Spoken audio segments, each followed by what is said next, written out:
អូខេសួស្តីថ្ងៃនេះចង់បង្ហាញក្បួនហាត់ប្រាណយកសាច់កភ្លើខាងក្រោយបងប្អូនត្រូវតែយកដៃ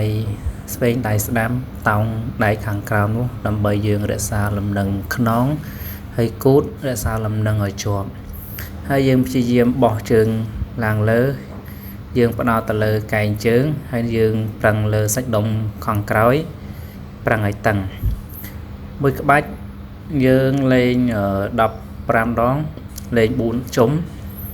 ហើយយើងដាក់គីឡូត្រឹមតែ10គីឡូសិនដើម្បីយើងកម្ដៅវាឲ្យវាក្ដៅ4ជុំ4ដង15 4ដងអញ្ចឹងយើងថែមគីឡូ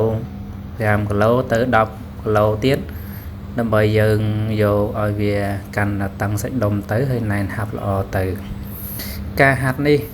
បងប្អូនត្រូវតែស៊ូគាត់ថាវារៀងចុកបន្តិចបើយើងមិនស៊ូខំហាត់ទេយើងមិនព្យាយាមហាត់ទេវាអាចឲ្យយើងនឹងស្កផ្លូវយើងវាមិនសូវណែនហាប់ល្អវាមិនសូវឡើងសាច់ដុំកផ្លូវខាងក្រោមល្អមួយទៀតការលម្អអាហារយើងត្រូវតែញ៉ាំសាច់បន្លែផ្លែឈើជាប្រូតេអ៊ីនដូចជាសាច់ជ្រូកសាច់មាន់សាច់គោទ្រូងមាន់សាច់ត្រីពងមាន់ចេកជាការអ្នកផ្លែឈើគ្រប់ប្រភេទហើយនិងបន្លែផ្លែឈើគ្រប់មុខវាជាប្រូតេអ៊ីនជួយដំឡើងសាច់ដុំของយើងហើយបងប្អូនត្រូវតែអនុវត្តញ៉ាំឲ្យទៀងពេលបើបងប្អូនចង់តម្លើងសាច់ដុំឡើងគីឡូបងប្អូនត្រូវតែញ៉ាំមួយថ្ងៃទៅ10ទៅ4ដងទៅ5ដងដើម្បីឲ្យយើងបានលូតលាស់សាច់ដុំល្អហើយចង់ឡើងគីឡូសម្រាប់អ្នកស្គម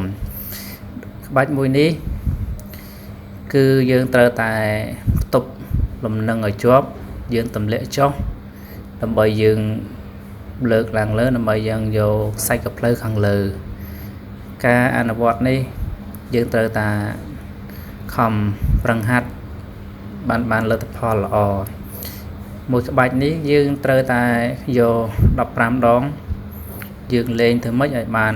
4ជុំទៅ5ជុំបន្ថែមគីឡូពី20ទៅ30 40គីឡូយើងបដិញគីឡូដើម្បីឲ្យវាកភ្លៅយើងហ្នឹងកាន់តែធំកាន់តែណែនហាប់ល្អហើយនឹងចេញកលៈ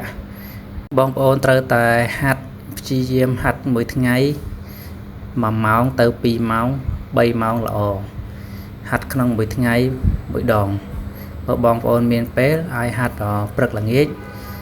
យើងនឹងហាត់បានលទ្ធផលលឿនល្អទៀត